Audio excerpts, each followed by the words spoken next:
cults don't have to be something where you are physically imprisoned somewhere, although they absolutely can be and sometimes are. Most of the time, it's this prison of the mind. It's the psychological control. It's the coercive control, the manipulation where people think they have choices, but really they're coerced into making certain choices because of either a punishment or a reward. They'll even say, yeah, we're a cult. We're a cult of God. Yes, we identify as a cult, and that's a beautiful thing. Yes, we're brainwashed. We're brainwashed with the Lord, or whatever they say. We've had people say this where they're like, yeah, our leaders told us that we were in a cult and that it was a good thing. So they change the meanings of words so that when someone comes to them and says, you're in a cult, they go, I know, isn't it great?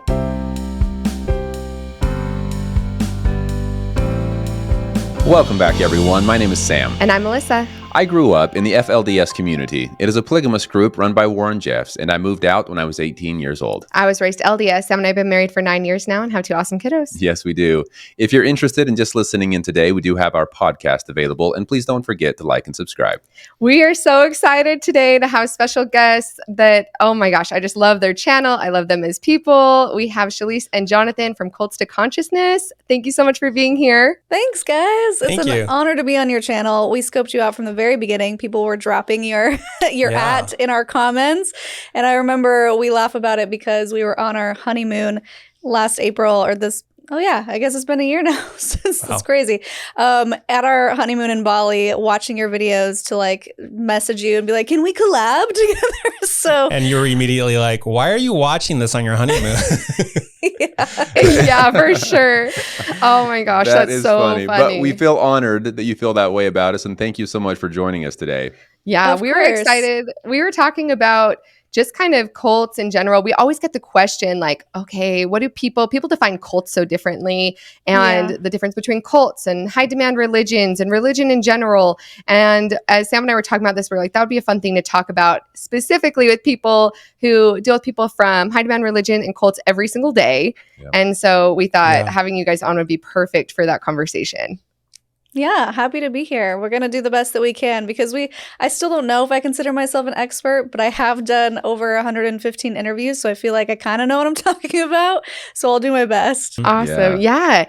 And before we get started a little bit, I was also curious, starting your YouTube channel, you've had your YouTube channel for a little bit over a year now, right? Yeah, about a year and a half. Mm-hmm. Okay, year and a half. Okay. So what made you decide that you wanted to start a YouTube channel, and what made you decide that you wanted it to be about cults? Because that's a pretty heavy subject to start a YouTube channel on. We had no idea what we were getting ourselves into. So if it wasn't clear, I don't know if you already mentioned it, but Jonathan is my husband, and we do this channel together. So he's kind of the engine behind C2C, and he helps us keep going. And okay, we got to schedule these people, and then I'm generally the one conducting the interviews. So how did it start? Well, I was a part of another podcast, and it was more about like mystical stuff, psychedelics within Mormonism, or leaving Mormonism and using psychedelics to heal. And I had a really fun time doing it. I was part of it for about 2 years. And then there was kind of a really unfortunate me getting kicked out situation. Oh, wow. I know, it was kind of a bummer, but here we are. We wouldn't be here, I guess, without that. But anyways, when that happened, Jonathan was like, babe, just start your own podcast. And I was like, how am I going to do that? What would it even be called? I remember calling up my mom, telling her, because I was so upset about the way that it happened. Because I know breakups happen all the time, but it hurt me a special kind of way. It definitely felt like a breakup. We were in the beginning stages of our dating life, and she's down and out. And I was kind of observing her relationship with these two other hosts of this other podcast over those months that led up to this breakup, and seeing how much she was putting into it and not really getting a lot out of it, but really myself being impressed with her prowess as an interviewer, and because there is a such thing of having a talent at curating a podcast. You know, it's a really specific talent, and being able to conduct interviews, and so I'm just observing this as it leads up to the breakup. Sorry, I wanted to add that in there. No, it's okay. I was kind of like slowly phased out, like ghosted in a way. And that's what made it difficult, because I was like, guys, are we recording? What's going on? And I was trying to, anyway, that's a story for another day. But anyways, after that, Jonathan was like, start your own. I call my mom. We come up with Cults to Consciousness in the name, like immediately that phone call. And Jonathan's like, hey, record tomorrow and you're going to put it out before that, you know, it was just like immediate. The big thing was, you know, people, I forget what the stat is, but it's something crazy where it's like every month, you know, there's 10,000 new podcasts that are started. I'm like, wow, listen, you're not going to just start a podcast. You're going to get lost in the ether of the audio world. If we're going to do this, we're going to take it to YouTube. I had a little background in YouTube. My brother and I were talking a little bit off camera. We started a YouTube channel before that. So I had learned a lot about I was a student of YouTube, I like to say, leading up to that. So I was like, if we want max reach, this is the place to go. But I knew the grind of it, but she didn't know that. No one who decides to become a YouTuber actually understands the grind and the 25 hats that you have to wear, from being a producer to a performer to an editor to a marketer. No one, they just go, I want to do it. And then they take the leap. So I kind of wanted her, I prepped her a little bit, but it was like, she's going to see, she wants to start this, wait till she actually goes and does it. So on the very first few episodes, I kind of just let her do her own thing. Yeah. Wow. And then once I realized, I kind of honed in on things, and he's teaching me the tech side, and all I know is the interview side, and we're like dubbing episodes where the audio was lost. It was such a mess. Oh, wow. But all of that to say, I wanted to do a podcast that was similar to the one that I was doing, talking about the consciousness, the healing, maybe even psychedelics a little bit. And I was like, instead of just focusing on Mormonism, because I grew up Mormon, mainstream Mormon, I'm going to focus on all the cults, like all the groups.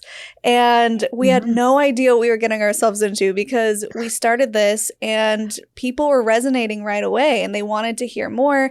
And they were more interested in the validation from people's stories than the aftermath, the healing, the psychedelics, which YouTube demonetized immediately anyway. Because they're like, no, don't talk about magic mushrooms. And so we really started drifting into what our audience wanted. And I think that's a big reason why we have been successful, is because we've just been really listening to what the audience responds to and giving them more of that. And what ended up happening is, I thought that I was in the deep end. I was in the kiddie pool before. Now I'm like in the depths of the ocean with all the sharks and scary creatures of the world. And it's definitely a heavy topic. And I never intended it to be that way, but mostly because I just didn't know what was out there until you start hearing people's stories, and it really opens your eyes and you realize these people need advocates. They need people who will platform their stories. They need exposure. And so that's become our mission, is platforming survivors. And honestly, it's mostly a channel advocating for women and children, because it seems like they're the most affected by these groups, mostly because it's a patriarchal structure. But of course, we have men on as well, and non-binary, and we do our best to really just provide multiple perspectives of what's going on in these groups, in these dark corners of the world. What's interesting, so we're always looking at the back end, the analytics stuff, is our audience is mainly women. It's, I think, 85% women, which is crazy to think about, because YouTube is predominantly male. I think it's like 90% male. So out of that 10%, we have majority of our audience. But yeah, kind of just to piggyback off of what Shalise is saying, I think it's a perfect alchemy of Shalise being great at what she does, conducting these interviews, me adding my YouTube know-how. And then I also think there's this third component, which is, I think we kind of got lucky in that we stumbled on this cult niche without realizing that we're like in a bit of a moment here. The last year or so, or year and a half ish, like there's so many cult docs coming out. So,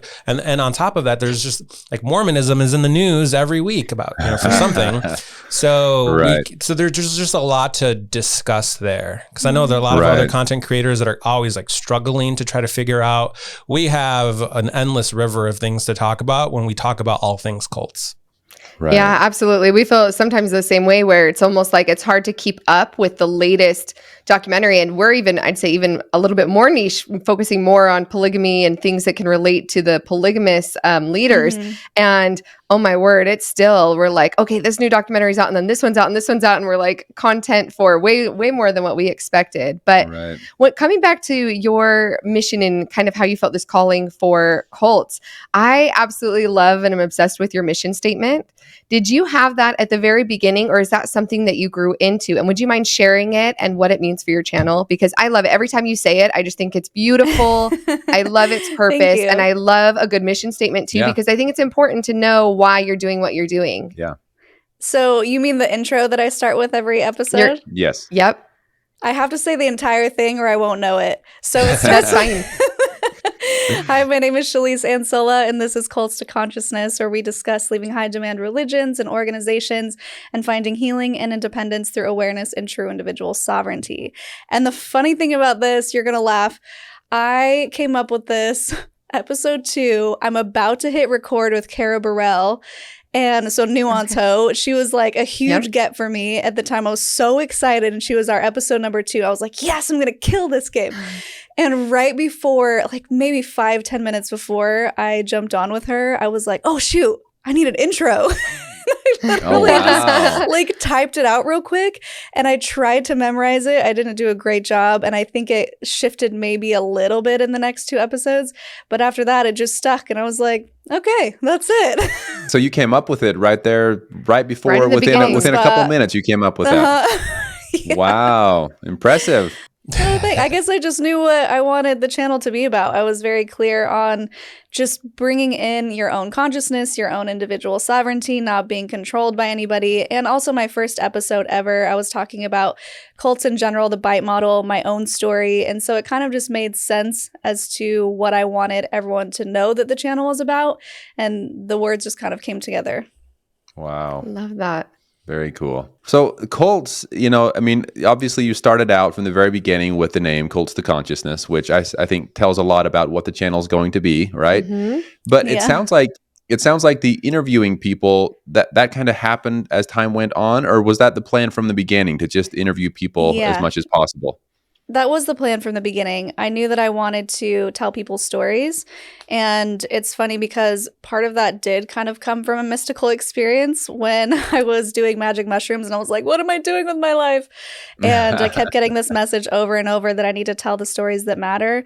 And so it was just kind of in my head that I needed to be aware of other people's stories and platform them in some way. I didn't have a platform yet, but I knew that I wanted to give people that opportunity to tell their stories. So the first episode I did solo just to tell my own story. And then I think I've only done 2 episodes or maybe just 1 since then that was just me. The rest are all interviews. Wow. Okay, awesome. Yeah. And when you're looking at people to interview, and like Sam said, the name of the channel, Cults to Consciousness, and then in your intro, it talks about high demand religions. And I like to ask people this question because we've come to find out that people define cults a lot differently depending on their own experiences. And so it's kind of hard to have one definition of what a cult is. But what do you consider a cult to be? And what kind of are the criteria that you think maybe take something from a religion to a cult? Or do you think all religions cult? I know some people do. What are your thoughts on that? That's such a big question. And I'll say my thoughts and then I'll let Jonathan chime in because I know he has stuff to say as well. So high demand religions, I would say technically fall under the word cult, but people don't like the C word. They get really triggered by it, which I can understand because in mainstream media, when you think of cults, you think of guys in dark hoods and sacrificing babies and really like demonic stuff, I would say. But when you look at the other definitions that psychologists have come up with, you can also look at the definition, the bite model, which I'm sure you're familiar. Dr. Steve Hassan has talked about the bite model, which is behavior control, information control, thought control, emotional control. And there's a whole level of things under each one of those.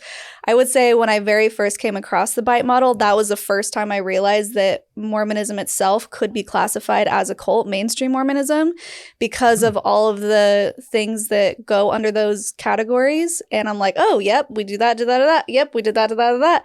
And it's really interesting when you break it down in that way because it helps people understand that cults don't have to be something where you are physically imprisoned somewhere, although they absolutely can be and sometimes are. Most of the time, it's this prison of the mind. It's the psychological control. It's the coercion, the coercive control, the manipulation, where people think they have choices, but really they're coerced into making certain choices because of either a punishment or a reward. So you think about, I don't know, I guess I could use mainstream Mormonism as an example because that's how I grew up. But yeah, it's your choice to get baptized. And then you're looking at it and you're like, okay, is it though? They're 8 years old. They don't really understand religion. Their family's telling them that that's what they should do. And if they don't do it, it comes with a lot of shame and a lot of guilt. And so is that really informed choice, or is it coerced choice? So when you look at things like that, and you really have to be open-minded about it, because you can look at things that have nothing to do with religion and realize, oh, I'm kind of being coerced and manipulated into making these decisions, which is why we talk about individual sovereignty and making choices because you want to make them, not because someone is telling you need to make them. So cults can be psychological, they can be physical, they can be religious, they can be non-religious.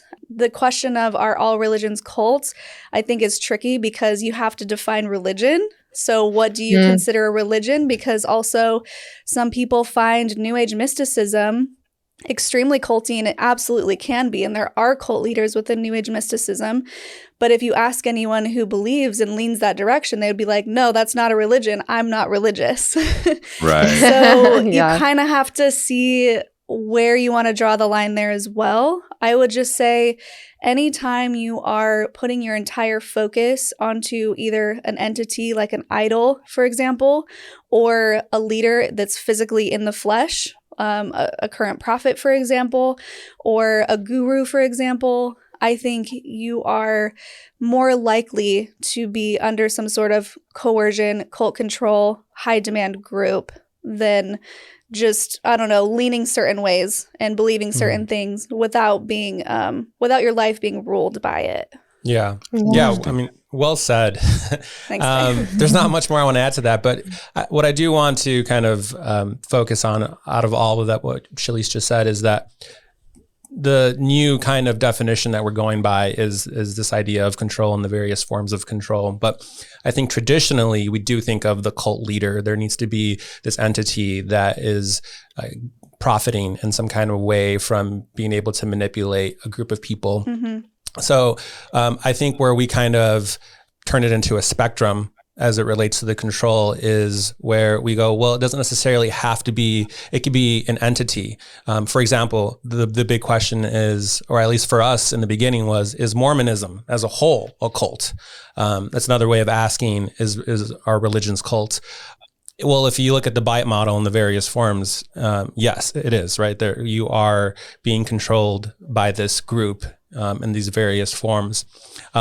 So whether it's the prophet or it's the organization. So let's go, because I think you're totally right in saying, Shalice, that it's how you define things. So it's like, well, then how do you define religion? Because traditionally, religion is defined as a system of beliefs as they pertain to like faith or worship. And how do you define worship? But that's reverence toward some kind of deity or some kind of super power.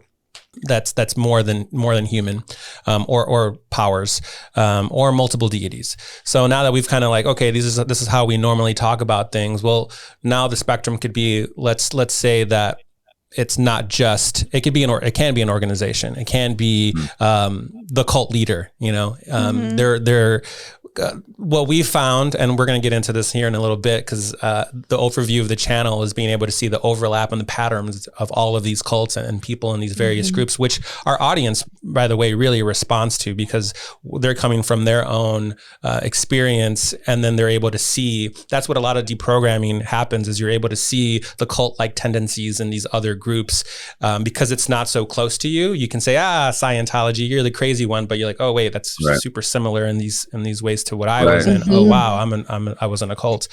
It's all about how you define things and how are these groups profiting. It tends to be sex, money, power, and this goes back to they tend to be men. You know, like Shalice was saying, patriarchal within all of these groups. And it's been really eye-opening to us with these interviews in seeing these reoccurring patterns, as it's always some guy that wants sex, money, power. Right.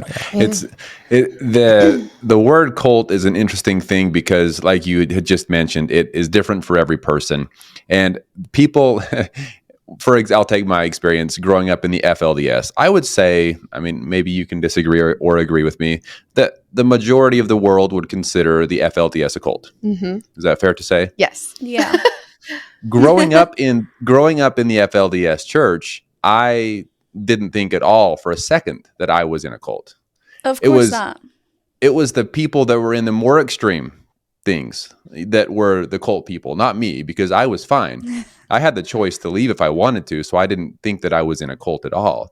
And then you have people that are in a little bit less extreme religion looking at the FLDS and say, see, they're a cult because they're more extreme than I am. So it seems to be that the people that are within a group look at the more extreme groups as the cults, but not the one that they're in, typically is what it seems. Yeah. And it's always easy to point fingers. Like you were saying, Jonathan, it's always easy to point and say, oh, okay, those people, oh, they're crazy because this, and that. And we talk about this a lot on our channel as well. And I know you guys do too, about the similarities between them. And the best way to let people be introspective on their own beliefs is to recognize the similarities between someone else, or we try to draw parallels. And I recently was at dinner with some friends of a friend that I had never met before. And we were talking about Warren Jeffs, and they were saying, how could anyone follow up if their prophet was imprisoned? And these friends were mainstream LDS. And so I was like, well, they believe that he's the same as Joseph Smith. And Joseph Smith was imprisoned, and they believe he's falsely imprisoned, like Joseph Smith. If he dies, he'll be a martyr, like Joseph Smith. He was imprisoned for having underage, all these different similarities. And I could see in her face this oh, I hadn't thought about it that way before, And so those moments where you can kind of draw these parallels and make people realize that almost anybody who is raised with some sort of belief system, there's going to be similarities between all these groups. And the only way I feel like to create compassion for the people of these extreme groups or these cults is to recognize the similarities between yourself and the way you were raised and the similarities between them. And then you can have true compassion for them and hopefully want to help them in some way. Right. So speaking of similarities within all of these groups, you've interviewed now over 100 people from different groups and cults and things. And what would you say at this point, after all of these interviews, that is one or two of the main things that they all have in common? So the first being, everyone in the cult doesn't think they're in a cult. You said it already. They're like, what? Cult? No. The amount of messages that we get saying, I had no idea that I grew up in a cult environment until watching your videos. Yeah. Every single day we get these messages, or people thanking us. Thank you for laying it out in such a way that I can now understand that I had a traumatic childhood, whereas before I just didn't realize it, because that's part of it. It's complete immersion. So whether it is physical immersion in the group, in your case, Sam, where you were in an actual community and everyone did things the same way, or it's just mental immersion where you go somewhere a few days a week or one day a week and they tell you how the world works and you just live in this bubble and you don't realize it until someone pops it and you're like, oh, wait, what's going on? So I think that would be the first one. And the reason they're able to do this is because there's so many different things, but one of them is they change the meanings of words. So they'll even say, yeah, we're a cult of God, or we follow God, and we identify as a cult, and that's a beautiful thing. Yes, we're brainwashed. We're brainwashed with the Lord, or whatever they say. We've had people say this where they're like, yeah, our leaders told us that we were in a cult and that it was a good thing. So they change the meanings of words so that when someone comes to them and says, you're in a cult, they go, I know, isn't it great? They don't process it. So that's one of the main things. And did you have something to add to that, Melissa? Yes, thank you. Yes, I did, because I think too, some of the other ways, even if they don't straight up call it a cult, I know that being raised mainstream LDS, I was always taught that we were supposed to be a peculiar people, right? We're supposed to be different. We're supposed to be peculiar. The rest of the world should look at us like we're different, and how important that is. And so even changing the wording, and it might not be cult or culture, but we're supposed to be different. We're supposed to be different than everyone else. And so then you take this pride in the fact that other people are looking at you strangely for the things you do. And you're like, that's just proving that I'm doing it right. And I'm doing what I'm supposed to be doing. And you take pride in it. Yeah, that, and so you mentioned peculiar people, but also you're God's chosen people. That's something I always see. Next, yeah. It's like everyone thinks that they're God's one and only, and that they're doing it right, and everybody else is wrong. And I would say for me, the biggest, because I edit a lot of these, and I co-host some of them, but I see every episode, and I'm in it with Shalise and these guests. And one of the things I really see a lot is I see the heads of households kind of stepping up to use the cult, the religion, as an excuse to claim their power over their own family so that they can abuse, whether it is sexually or it is physically, like actually punishing them. And it's almost like narcissism is a big trait within almost all of these, because then it becomes like the cult of the family, you know. It's like out of the big, like take IBLP for example. That's like like the quintessential example of like the bigger cult like mentality, and then each member, each head of the household taking that to do what they will with their own family, which is horrible, you know. Yeah. So expanding on that a little bit is the us versus them mentality. So when you tell someone you're chosen, you're special, you are the one that God chose to be born into this one true religion. Like, how lucky am I to be born into the one true church? What are the odds? And so you start to have this superiority complex a little bit of, yeah, I'm doing it right. They're doing it wrong. Oh, poor souls. I need to save you. And it sets them apart on purpose in their minds in a good way. Whereas other people are looking at them and going, you are clearly crazy. Like, don't you see how different and weird you are compared to everyone else? And they're like, yes, we are different. Like you were saying, Melissa. And so when you have this superiority complex mixed with the us versus them, it's so incredibly easy for any of the group leaders to say, see, they're doing it wrong. See, they're led astray by Satan. You don't want to talk to them because they will tarnish your spirit. They will bring you down. They will bring Satan into your life. They will bring demons into your household. And it's really terrifying for people to want to interact with those on the outside because of this duality going on. And it keeps them further isolated because they may say hi to you. They may preach to you to try and get you to come in with the best of intentions. But they're also kind of terrified because you're a sinner and you're doing something wrong and they don't want to be tainted by that. Does that sound a little familiar, babe? As she was talking about Satan being on Satan's ground, right? It does, yeah. So that was a big thing taught in the FLDS church, of course, that if you leave or if you associate with the apostates, those that have left, you will be also on Satan's ground. And really, you won't have any control of your life at that point because Satan will have taken over, right? And so it's a very scary thought to keep people in. Something that I would say, based on my experience, to try to give hope to people is, and I know that it's hard to find hope in these kinds of topics, and I just like to point this out, that within all of these groups, there are going to be the families that have all of this abuse, awful, awful things happening to children, to women, in some cases even to men and boys. And those are things that often get focused.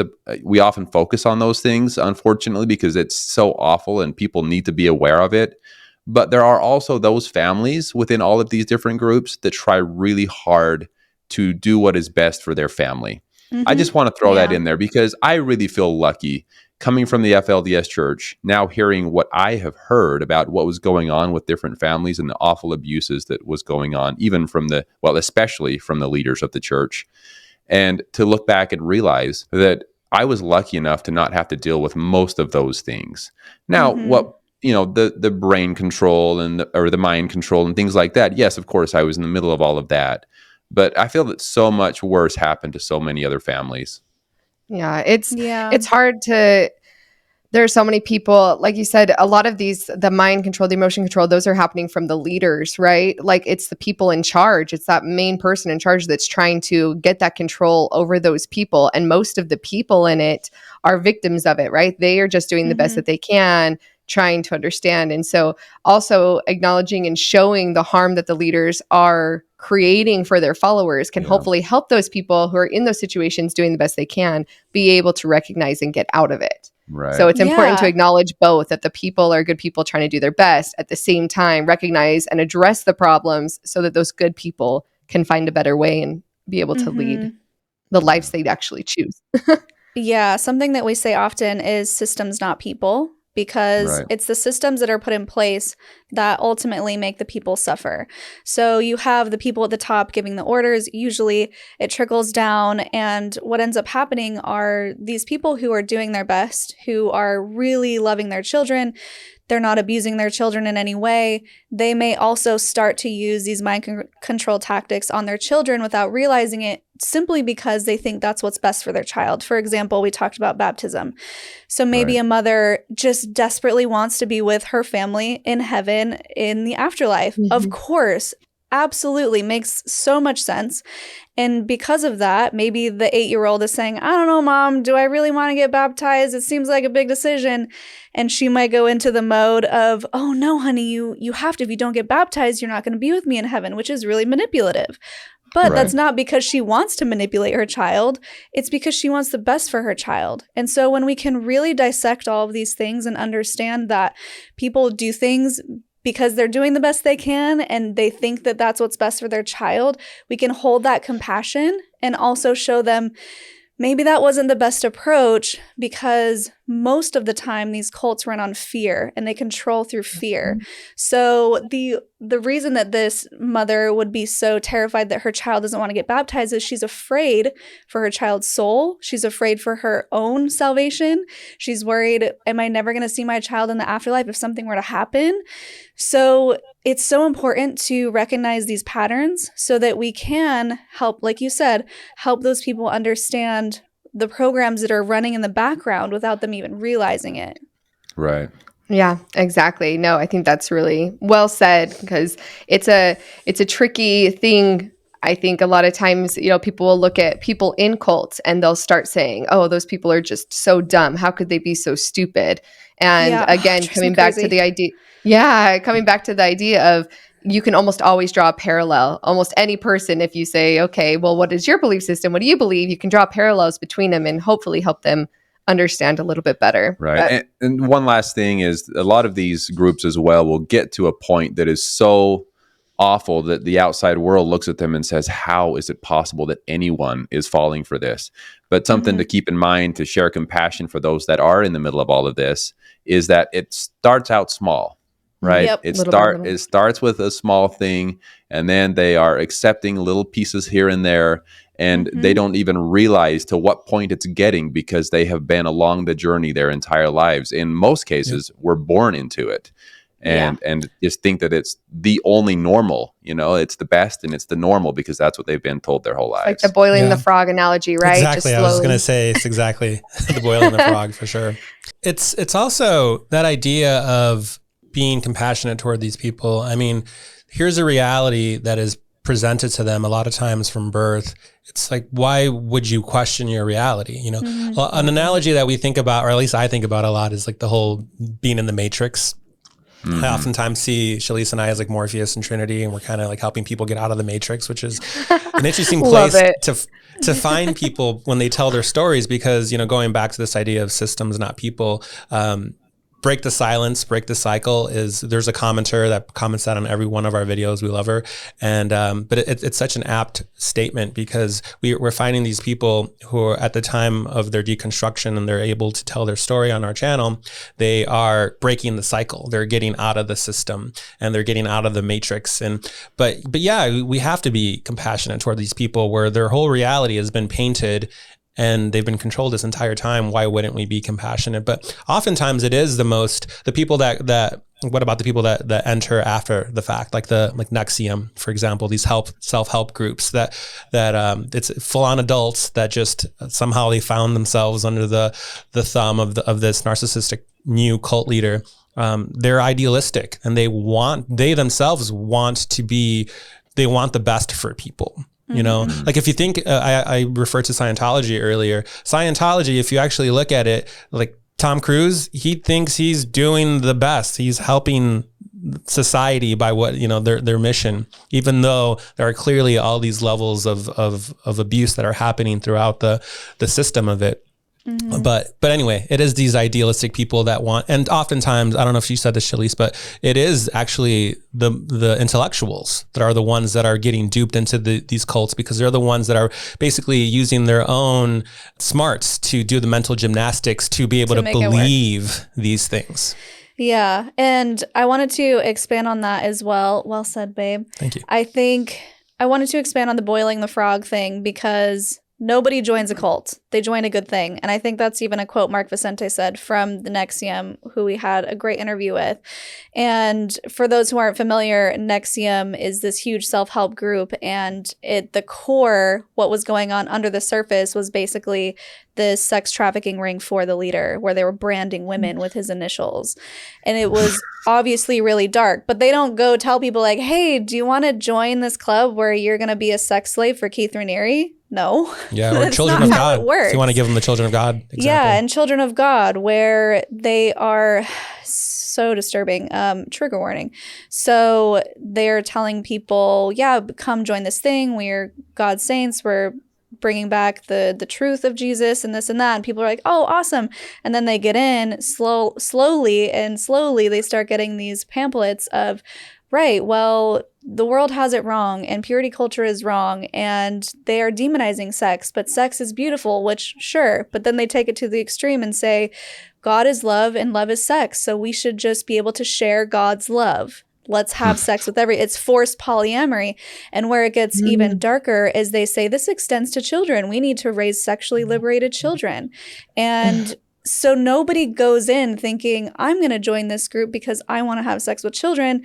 They are slowly brought into this, and that's with any group. They purposely withhold information. So by the time you get to that point, you're so indoctrinated, you're so invested, you're so for the group that even if a little red flag goes off, you're like, yeah, that's kind of weird, but they're doing it. That doctor, he's smart. He's here. He's doing it. Even just like the temple ceremony, which I don't want to offend anybody, but just recognizing that when you get to the temple, the Mormon temple, it's a little weird. And you probably had no idea it was going to be like that. And you're probably a little shocked. But you look around and you go, well, I'm the only one that has a problem with it. I just need to get with the program. Right. So they do these things slowly and slowly to where you don't really realize it until it's too late, until you're in. Yeah, speaking of the temple, because I also really highly disagree with the fact that for women, your first time through the temple, typically, unless you serve an LDS mission, but is typically the day before you're getting married. Yes. And that was also a huge, oh man, that was really hard on me, because you go through, and I was one of those who I was shocked. There were things that I was not expecting. And I'd been raised my whole life. I mean, I varsity lettered in seminary. Okay, that's a thing you can do. I varsity lettered in seminary. Okay, so when I say I was like a good Mormon girl, like, man, was I? But I felt like I had so much knowledge. Okay, doctrinally. So when I go into the temple and I feel shocked, and this is nothing like what I expected, and I remember being there, being like, oh my gosh, I can't say anything. I didn't even want to say anything to Sam because I'm coming back to get married here tomorrow morning. And I felt like I had zero power to ask any questions or to talk negatively at all, or ask me like, what the heck just happened? What's going on? Because all the focus is, I want to marry the love of my life tomorrow. And if I question this, I can't do that tomorrow. And that was all that was on my mind. Like, I remember being so like scared, like, okay, well, I I can't worry about this. Like I literally talk about a shelf. I literally was like, here's the super heavy book and I'm going to stick it up here because I'm in wedding planning mode. I'm in bride mode. Family's in town. All these people are here supporting me for this as well as tomorrow. I don't have time to even think about this. And sadly, now I can say too that whenever we would have new friends go through, I'd always tell people that you need to go through 2 to 3 times first before you'll start feeling okay. And I felt like happy to share that with them, as in like you have to go a certain number of times before you'll be comfortable. Now, obviously looking back, I'm like, well, or you could listen to your gut that maybe not everything is kosher in it to begin with, but that was the mentality of like, yeah, you need to get on board and you need to keep going until you feel okay with everything that's going on. Right. Yes. Because you ultimately believe it's coming from God, right? I mean, it's yeah. And how dare you question what's coming from God ultimately? Yeah. Well, and like you said, Shalise, too, another point that you said that I loved was when you look around and you see that there are people smarter than you. I remember my mom specifically telling me, you know, oh, the stake president has these degrees, or, you know, look at all these smart men. We were always meant to look up. I mean, even the prophet right now, President Nelson, is a heart surgeon, right? World-renowned surgeon. And so we were also constantly taught that the knowledge and like the secular knowledge and how smart people were, and they were in the church, held a lot of water of like, okay, well, if they're this smart and they believe, then if I have questions, I must just not be smart enough. There must be something that I need to search for so that I can be as smart as them, both secularly and then religiously as well. Right. Yeah. I think there's also this element on top of what we're all talking about, because we're talking about the various, like the compounding effect of why someone would stay in a cult. I think another one is just being invested. You know, you've been in it so long, it's all you know. If you are one of these newcomers, you know, in Mormonism case, you're financially invested, tithing, or if even we're talking about Scientology and NXIVM, these courses that you're paying for. You know, part of the boiling of the frog is you're 10 years down the line of having paid so much money that when they present this new information to you, where it's like, now Xenu is your leader, or, you know, or what, now we're going to brand women and be part of this niche sex club within NXIVM, whatever it is, you tend to go, well, it's the sunk cost fallacy is what it is. Like you just decide to say, I've come this far, might as well see it all the way through. Right. Yeah. Right. And another thing with that is a main thing that cults do is they kill your intuition. So they teach you to ignore the red flags and to have blind obedience and just follow. And when you, for example, when you got to the temple, Melissa, and you were like, red flag, what's going on? What's going on? I'm just going to put that on the shelf because clearly something's wrong with me. They teach you not to listen to your gut, or they monopolize your feelings. So something I remember growing up was anytime you have an icky feeling, that's either the Holy Ghost leaving you, which is terrifying, or it's Satan, equally as terrifying. And so anytime someone presented me with information, especially when I moved to Portland after Utah, I grew up in Utah. So when I moved to Portland and people were asking me all these questions because I'm the new kid and I'm Mormon and it's weird, I had all these bad feelings when they're like, well, what about Joseph Smith translating the Book of Mormon with his head in a hat? And I would be like, like that feeling of, no, that's not how it works. And I would get so defensive and angry. And in my head, they had monopolized the feelings to make me believe that's the Holy Ghost leaving. I need to be more valiant. I need to be more sure of my faith. I need to say that absolutely did not happen. You don't know what you're talking about, instead of saying, oh no, maybe I should go look into that. And so I was taught to ignore information that made me feel a certain way. And that's what cults do. They kill your intuition so that when a question pops up, they're not the problem. It's you. You're the problem, which leads me to the next thing, which is self-policing. So the best cults in the world make you discipline yourself. So you will monitor your thoughts. You will make sure that you're not even thinking anything sinful. And if you do think something sinful, you will punish yourself. And that is the best way that cults can have control over people, because they can't keep track of everybody. Yeah. Or you'll snitch. They don't know what's going on. Yeah, or they teach you to tell on other people. So when you have to do confessions because you have policed yourself so much that you feel so guilty and so ashamed that you know, I have to go confess or else I'm just going to self-destruct. because I'm so horrible and I can't do this anymore. Or in the case of NXIVM, they would actually give them physical punishments, or JMS cult, which is one based in Korea. They would tell this one woman who we had on, her name is Liz, they would tell her, well, you can't eat. Like, pick something that you want to punish yourself with. And she picked her own punishment.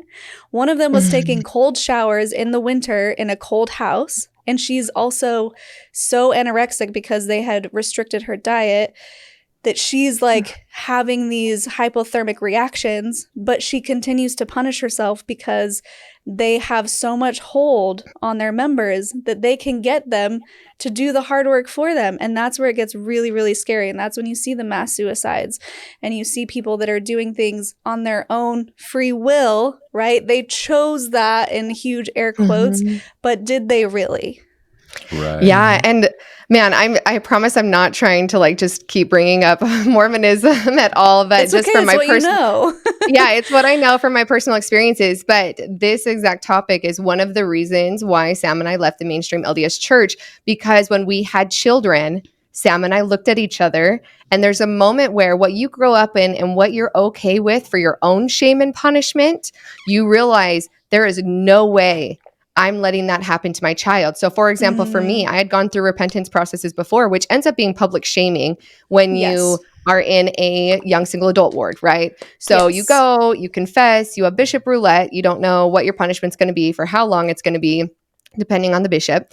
You go, and then once you, like you said, you go confess yourself, right? And so you go through that, and then you have public shaming where people can see you not take the sacrament for however long that bishop decides.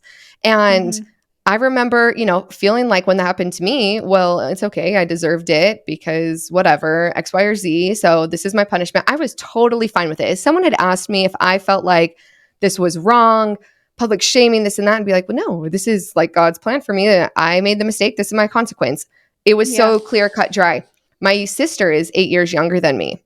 And the first time we were married and I watched her go through it, and I was livid. At the fact that they thought they had the right, like that the bishop had the right to publicly shame us. I was so mad about it. And it was at the same time that this happened that we had our daughter. And Sam and I looked at each other, and I was just like, no, someone doesn't get to do that to her. They don't get to make her feel shame for her choices. There are natural consequences to things, and there are things that we can teach out of love. And this isn't love or respect. And the shame, and we had a like deadline for ourselves when we were going through our faith transition, and our daughter was almost 3. She was 2 at the time, and at 3 is when they go into primary.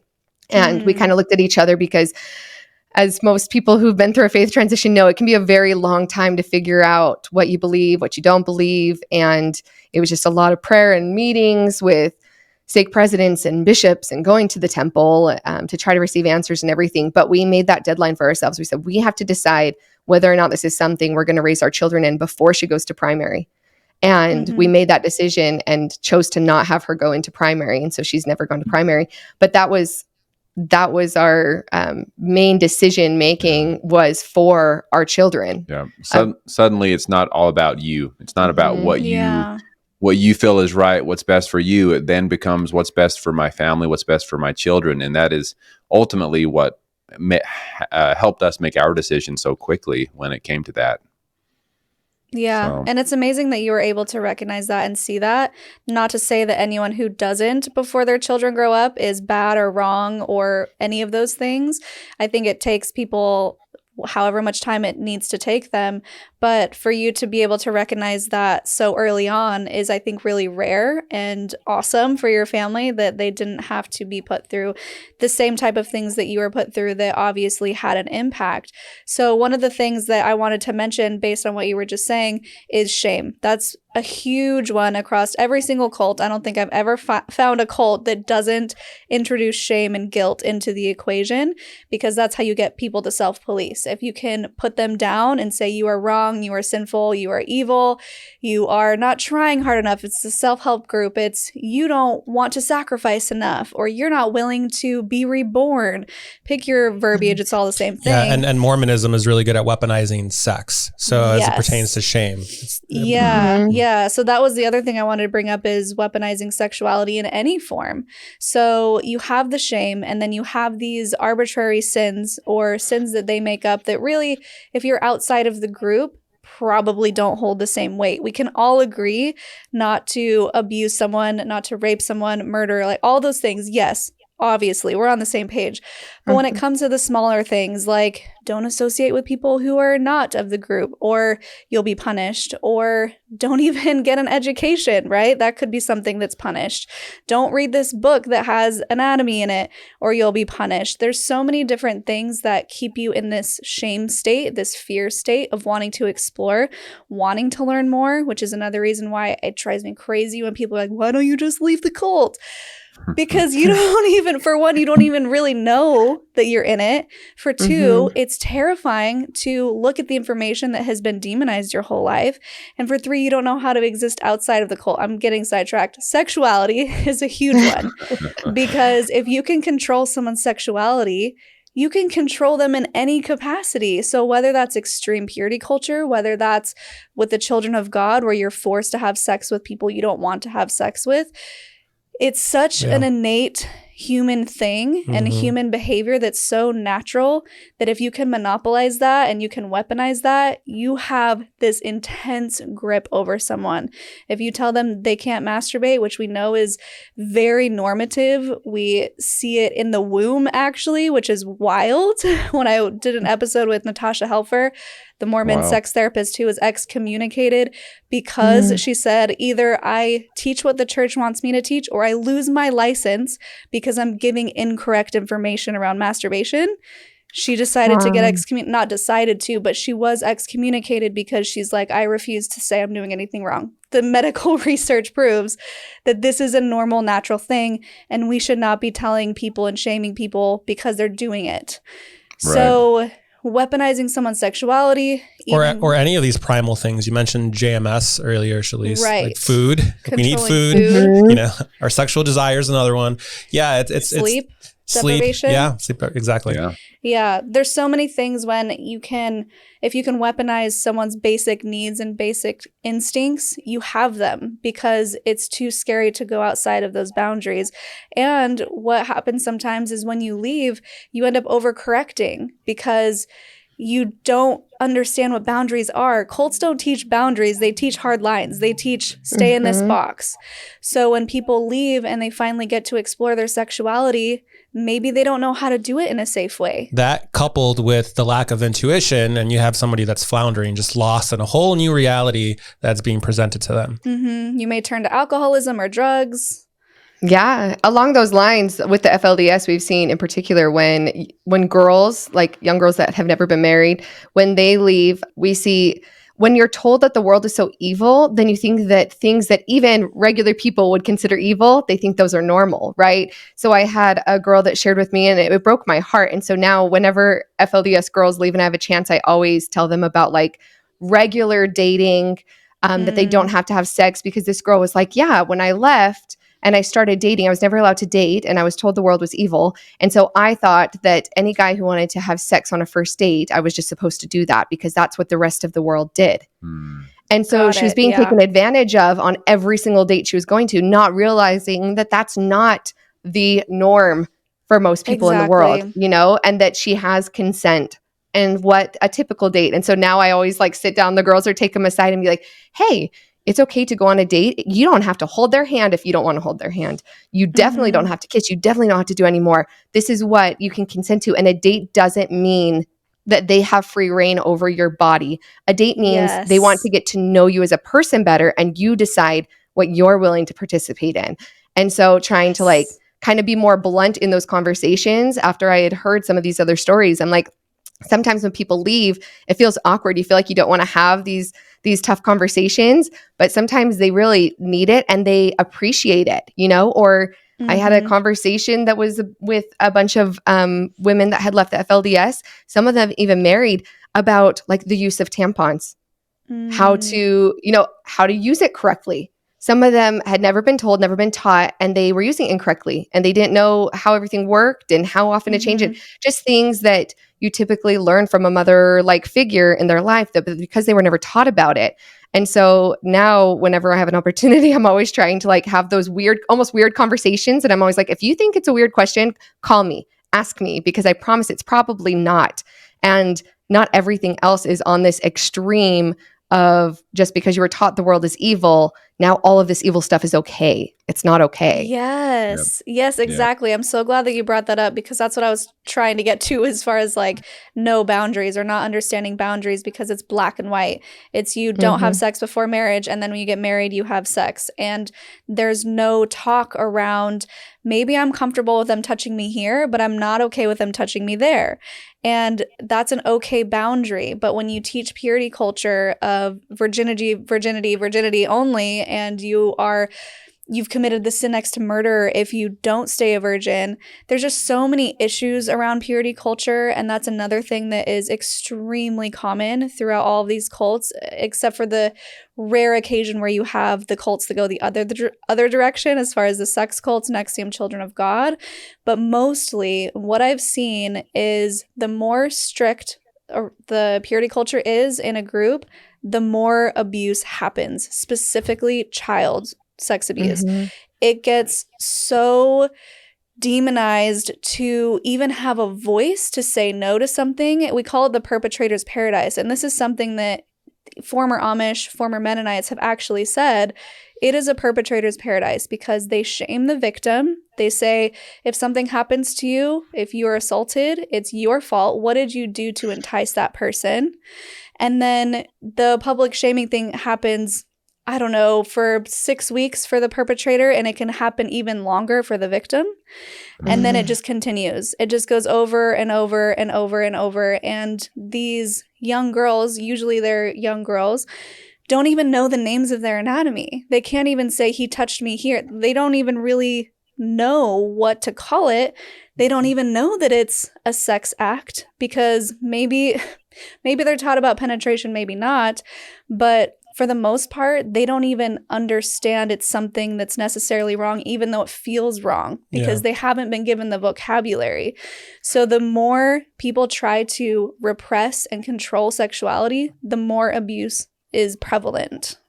Right. Yeah. Talking about the anatomy, we had talked to a CPS worker that raided the ranch in Texas where they took hundreds of children that they didn't know there were that many children. And it was kind of a disaster. And the CPS worker was saying that exact thing, that as they were trying to find out about what abuse was happening or if there was abuse, they knew no names. And they said they ended up having to get like dolls and be like, did anybody touch you? And like pointing at a doll, because there was no knowledge whatsoever that these people, like these children, couldn't even understand what they were trying to talk about or why it would be a thing. And I remember that too, growing up in the FLDS church. Any kind of sexual talk was so off limits and so taboo, even coming from your parents.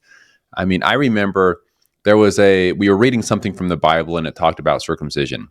And so I confronted my mother, which is like, not a big deal, right? I mean, you would think. But I confronted her and I said, what is this? And it took her a very long time to work up the courage to even explain to her son what something as simple as circumcision meant. And it was the most awkward conversation I have ever had in my life. And imagine how that made me feel if I had any other questions. I knew immediately I can't go to her with any questions I have. And as young boys and brothers, we would make up names for all sorts of body parts that were completely wrong. We just made them up because we didn't know, right? You had a funny one. For boobs. For yeah, boobies. you had a funny one for boobs. Yes. So we called boobs fatties. That's the best we could. That's the best we could come up with as young boys. But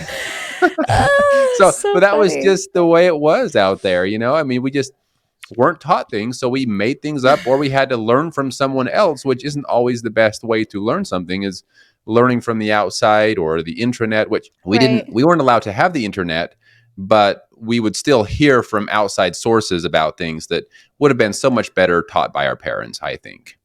Yeah, here's one real quick for you. So this is one of the most shocking ones, at least to me. So we had a guest on, Eli Yoder. He grew up Old Order Amish, which is one of the more strict communities because they all vary in differences and the strictness that they have. But the one that he grew up in, they weren't even allowed to know if their mom was pregnant. So they would call it the sickness. They would say, Mom has the sickness and that's why her belly's getting bigger. And then one day they would have a crying baby and they'd be like, you have a brother now. And they're just like, cool. Did someone drop it off? Like, they had no idea that she was even growing a child. That's how restrictive they were around reproduction. And I cannot imagine being pregnant and not being able to like vocalize that. Even sometimes with the FLDS, I've had sister-in-laws who are like, my mother acted like pregnancy was no big deal because they were constantly pregnant. And she's like, and she just could still do everything. And she goes, and then I leave and I get married and I'm pregnant. And I'm like, I thought pregnancy was going to be so easy too, because my mother was not allowed to complain and not allowed to like not do certain chores or anything, like everything ran normal. So she went into pregnancy with this expectation that, oh, it's easy. I'm going to be able to do everything normal because that's how I saw my mother. Not realizing her mother wasn't allowed to say anything, and realizing that like, no, pregnancy is hard. It is hard to grow another human being in your body. I know you can speak to this. And we deserve to be able to say that it's hard and be acknowledged for our hard work. Yes. I'm out of breath just walking to the car. They're like, get 30 minutes of exercise a day. And I'm like, does walking to the car count? Shalise is pregnant, for those that don't know. I'm like, I'm 31 weeks right now. And I'm just like, oh, I'm so exhausted. Yeah, or rolling from one side to the other, like in bed. I remember that being like the hardest thing. I'm like trying to lift my belly as I roll. And I'm like, oh, even in the middle of the night, just rolling is exhausting. It's a good thing, Jonathan, you can probably agree with me. It's a good thing the women have the children or there would be no children. Yeah, I mean, I'm squeamish. I have such a baby weak stomach. So even the thought of gearing up here for the next 2 months of actual birthing, like I'm going to have to start watching videos just to kind of psych myself up. But there's no way I can pull that off. Yeah. No, me neither. I mean, and we have 2 kids now, and after the first one I was like, all right, well, we're good, right? Like you're not going to try that again. It's impossible. You can't do it again. And it's funny because I was so much I was very involved. Yeah, he was and I was always around. But so my mother had 12 of us. And so you would think I'd want a big family because I came from a big family. And after going through one experience with my wife here, I was thinking, I know, one's probably good.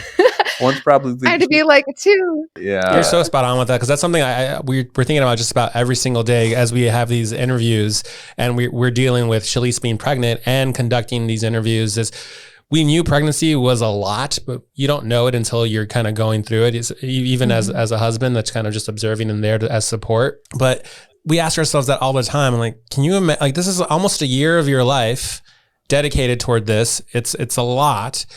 These people that are these FLDSers that are having 10, 12 kids, like they're just constantly in a state of being pregnant. I have no idea how they can do it. So how they do it is, well, first of all, that's what they're told to do. And they're raised in a way to believe that is their sole purpose on this earth. Yeah. And so they're not going to be trying to do anything else because that's their focus. That's what they're told to do.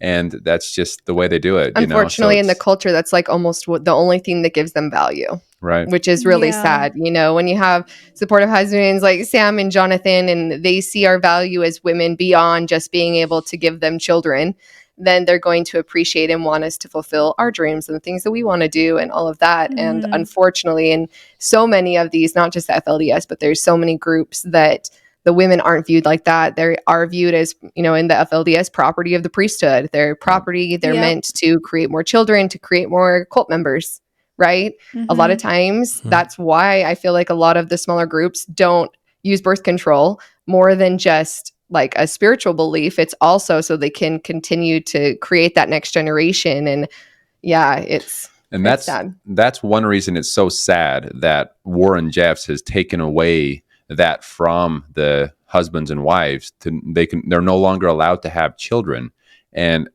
he's literally taking away their sole purpose, or what they believe is their sole purpose on this earth, by doing that. And it's just another way that he has tried to control every aspect of their life. And so at this point, they're just all hoping and praying that one day that will be changed again. So it's just so sad. Yeah, not to end that on a bummer. I know. Yeah. Speaking of Warren Jeffs, just so we know, this is a proper collaboration in that we interviewed you guys yesterday. So we're posting these videos, our video with you guys on our channel at the same time that this video is coming out. So if you enjoyed this video, go watch Sam and Melissa on our channel as well. Yes. Thank you for bringing that up. Where we talk about Warren Jeffs. Yep, exactly. Man, this is so fun. I could talk forever and ever, but I guess we will let you go on with your day. A couple things I did want to ask before we kind of wrap up, though, is things, we've talked about a lot of the similarities between all these cults and groups and some of the differences and kind of our approaches to how we want people to have more compassion and the reasons for doing this. But when people are watching your videos, what is the main thing that you want people to be able to get out of your channel and out of your videos? That's a great question. I guess it just depends on where everyone is personally. So if someone is thinking about leaving a cult, I hope that they can recognize the patterns and recognize the cult control that they may possibly be under and find a way out of that. If someone is 10 years deconstructed, I hope that they can find validation in other people's stories and realizing that they're not alone. If they've never been in a cult and they just find it interesting, I hope that they can learn how to be more compassionate and not look at people who've been in cults as dumb or unintelligent in any way, because that has nothing to do with it. I hope they can learn how to better interact with people who have left these groups and become advocates. Yeah. There's a little bit of an anecdote there with, we interviewed a lovely woman named Javi Weisberger. She was talking, and then I think we also interviewed a gentleman who was part of the ultra Orthodox. They had both left. So the Hasidic Jew is a really specific sects. And in releasing those videos, there was a commenter who wrote, watching your videos and understanding now that the males in this group can only read the Torah, and that's it. Like every day, they are not allowed to expand on worldly things. I was at a book, I run a bookstore, or maybe she worked at a bookstore, and she saw a Jewish man reading a book there, and she wrote, it was such an awesome comment, how her instinct would have been to judge the guy because he was there reading all day and be like, go buy a book or get out of here. But that because she watched the video, she understand, oh wow, this only guy has other access to other books. So, stories like that where we're expanding the knowledge of these other worlds that we're kind of cluing people into so that they can be more compassionate. If they're of the branch of just being interested in cults, we're trying to just bring compassion for everyone. Yeah, I love that. And I know Shalise and Jonathan, I know you two have received messages like this too, but we've received messages where someone reaches out and says, I had no idea that I was in a cult until I heard something you or one of your people you've had on said, and it made me realize that I was in something that I need to get out of. And when people say that, or to your point, Jonathan, when someone messages us and says, wow, I ran across these people, and because of something I heard you say, I was able to treat them with respect and love. And so when we hear those kinds of messages coming back to us, that's what this is all about, and it just makes us so happy. And I love what you both said here. Yeah, thank you. I think my favorite example, just because it's the most recent, we had a girl reach out. She was is 18. She was in a family cult. So remember, this doesn't always have to be huge groups of people or organizations. You can be within a cult of one. The dad can be the cult leader. She was taken down to Ecuador. She didn't have any documents from the US. And after watching videos with us on how to train up a child with Kendra, she realized, oh my gosh, I think that my parents used that book. It's a horrible book on basically forcing your children into submission through physical things. And she reached out, she shared her story, and since then, because of the community, their suggestions, their encouragement, she was able to actually get her papers to come back to the US. Wow. So stuff like that is so incredible to see, that not only are the videos reaching people in a very intense way, but when they do share and they decide to come forward, the community that's behind us is so powerful and so encouraging that it's literally changing people's lives. And that just means so much to us. Yeah. Wow. Yeah, we love our community. We have a really awesome community. Yes. Yeah. Speaking of your community, now would be please share with us and share with anybody who's watching. Your guys' obviously your YouTube channel is called Cults to Consciousness. And do you want to share any of your other social media? Yeah, Instagram at Cults to Consciousness. TikTok is the same. I think there's dots in the middle. Honestly, we don't post on TikTok. I'm really awful at going on there, but we're trying to get things going this year, branching out more, expanding into all these different social platforms. We're trying to utilize the community page more to get more information from our viewers of what they want to see, what they relate to. And we're going to Costa Rica. If anyone wants to do something not culty, we're going to hang out over there. It's not like a wellness retreat, guys. We're not trying to indoctrinate you into the ways of Shalise and Jonathan. We're just going to go hang out and do some fun stuff together. So that's in August, and all of that information can be found on our page. And anything else, babe, that you want to add? I mean, we're entering 2024, so it's easy to talk about the resolutions for the year. And I think for us this year, because we had a pretty expansive 2023, I think this year we want to scale the idea that is C2C as far as advocacy and reaching as many people as possible and optimizing the channel.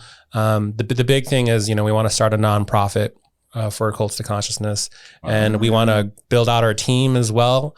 We want to be able to have editors. I mean, we post a lot, but we want to be able to be super consistent and just have, an outreach team, an editing team. And so that's just so you understand some of the back end goals for us, on top of having our precious little baby here in a couple of months. Yeah, on top of that. I mean, number one, baby is so exciting. It's going to be so fun. You guys are going to be great parents. I love your onesies, their merch. Check out their merch, like the Cult Free Kid. I was dying. I was watching that live. We were in the car and I was like, this is amazing. So love your merch. That's awesome. And yeah, just thank you so much for being here. We love your videos. We love what your channel's doing so much. And we just appreciate you guys so much. Same, right back at you. Same way. Thank you. And like Jonathan mentioned, we were just on their channel as well, Cults to Consciousness. So if you enjoyed this, please jump over there to their channel and watch. These will be coming out on the same day. Yes. And then Thursday, right? Are we allowed to say that? Live. We're going to do it live on Thursday. So stay tuned for that, where we can answer some of your questions and get some unique perspectives from everybody's knowledge. Like you said, I don't know if any of us feel like experts, but we definitely have a lot of opportunities to listen to people. And I think that's probably the coolest thing about getting to have these channels. So, yeah, for sure. Well, thank you both so much for being here with us today. If anyone wants to hear more of what it was like for Sam to grow up in polygamy, please like and subscribe. Go like Cults to Consciousness and their channel as well. And we'll talk to y'all soon. Thank you all. We'll talk to you soon. Thank you. Bye.